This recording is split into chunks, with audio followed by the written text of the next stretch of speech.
The reactor is dead. We have 47 minutes. Get the human! The reactor core is unrecoverable. Captain Vel Eris looked at the chief engineer across a bridge lit almost entirely in emergency red. How long 47 minutes of breathable atmosphere? No one spoke. Then the communications officer turned from her station. There is a human technician in auxiliary maintenance. Chief Engineer Tarev stared at her. A reactor technician, no. Then why are we discussing him? The officer hesitated. He asked for a hammer. The Coalition dreadnought, Vera's Crown, had been in active service for 84 years. This was not considered old by Coalition naval standards. It had survived 3 border conflicts, 11 major refits, and a direct weapons strike that had removed most of Deck 17 without interrupting dinner service on Deck 6. Its primary reactor was considerably newer. A 12th generation contained fusion core installed 9 years earlier, monitored by 12 independent diagnostic layers, and maintained under procedures developed across 4 Coalition species. The reactor could lose efficiency. It could enter emergency shutdown. Its containment lattice could isolate damaged sectors and continue operating at reduced output. But core death was a defined condition. 12 diagnostic layers returning 0 response. No ignition, no thermal rise, no containment activity, no usable reaction from the core at all. 19 engineers had examined the data. Among them were 3 senior fusion specialists, 2 containment architects, and Chief Engineer Tarev, who had spent 31 years aboard military vessels and had personally overseen 7 reactor replacements. They had reset the control matrix, tested the ignition network, isolated the containment loops, bypassed the primary regulation software, and attempted a direct startup under manual supervision. Nothing. The core returned 0. 19 engineers had reviewed the same evidence. 19 engineers had reached the same conclusion. The reactor was dead. Elias Ward was not a reactor engineer. According to the crew manifest, he was an auxiliary systems technician 3rd class, human, 39 standard years old. His assignment covered coolant pumps, pressure lines, mechanical regulators, cargo deck environmental systems, and a collection of minor shipboard components that senior engineering personnel generally noticed only when one stopped working. He held no doctorate in fusion theory. He had never designed a containment lattice.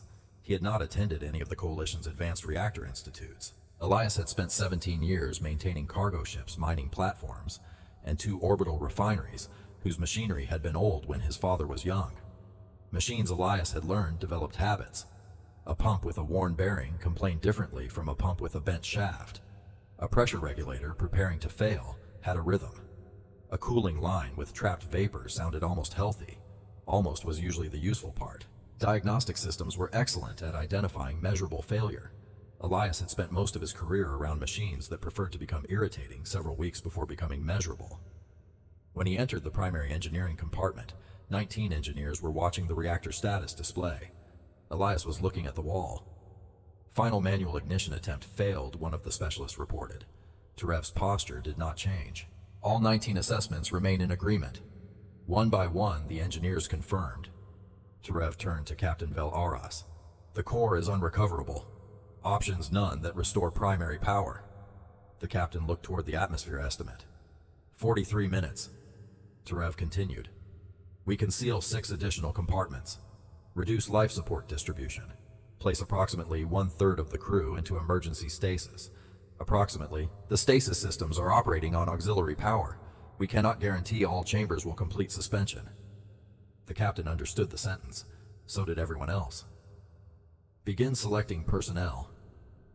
The engineering compartment became very quiet. Not completely quiet. Elias tilted his head. There it was again. 3 low vibrations. A pause. Then 2. He stepped closer to the bulkhead. 3. Pause. 2. Does it always make that sound? Several engineers turned. Tarev looked at him. What sound? Elias pointed toward the armored conduit running behind the wall. That. Tarev glanced at the nearest diagnostic station. The sensor array has detected no acoustic anomaly. Elias kept listening. I didn't ask what the system heard. 39 minutes. Elias placed one hand against the bulkhead. The vibration came through the metal faint enough that it disappeared beneath the deeper mechanical hum of emergency life support. 3 pulses. Pause. 2. He started walking. Technician Ward Terev said, "Where are you going?" "Trying to find something. The reactor core is behind you." "I know." Elias continued in the opposite direction. He stopped beside an energy conduit coupling, placed 2 fingers against the casing, and waited. Then he moved again. One of the fusion specialists followed. "Every primary reactor component has already been scanned. This isn't a primary reactor component. Then it cannot be responsible for primary core failure." Elias did not answer. He crouched beside a pressure junction, listened, stood, continued. By then, several of the engineers were watching him with the particular attention professionals gave a method they had not yet decided was incompetent or merely strange. Elias passed the final containment access panel. The reactor was now 19 meters behind him. He stopped beside a compact mechanical housing built into the lower conduit network. "Harmonic equalization valve," one of the engineers said. Elias nodded. "When was it serviced?" Terev checked the maintenance record. 17 months ago. Current status operational." Elias rested his palm on the housing. 3 vibrations. Pause. 2. "No." Terev's expression tightened. "The valve reports full operational status. I know what it reports." Elias opened his maintenance bag. He moved past a pressure wrench, 2 calibration drivers, and a coil tester. Then he pulled out a small steel hammer. Terev took 1 step forward. "No." Elias looked up. "No. You will not strike a fusion system with a hand tool. I'm not touching the fusion system." Elias tapped the valve housing lightly with 1 finger. "I'm touching that. The valve is operational." Elias considered this. "Then this won't do anything." He placed his free hand against the casing, waited for the vibration. 3. Pause. 2. Elias struck the housing once. Nothing happened. One of the engineers exhaled. Elias waited. 3. Pause. The second vibration came late. He struck the housing again. A value shifted on the nearest engineering display. 0.003%. The fusion specialist stared at it. "What was that?"